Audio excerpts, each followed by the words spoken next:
இதயத்தை உனக்கு பரிசு அளிப்பேன். முன்பு நான் நிற்கும் போது, காணாத போது காதல் கண்டவுடன் மோதல பொட்டு வச்ச கண்ணுமா உன்னை தொட்டு கொள்ளலாமா? உதட்டோரம் ஒரு மச்சம், உன் வெட்கத்தில் சொச்சம்.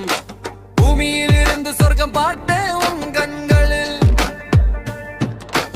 ஆதி மனிதனும் உன்னை அடைய துடிப்பான். மாலை மயக்கத்தில் சேலை வீசும் வாசம். மல்லிகைக்கு தோற்றுவிடும் உன் காதுகளை உரசினேன். முயல் குட்டிகளாக கருவாச்சி பேச்சு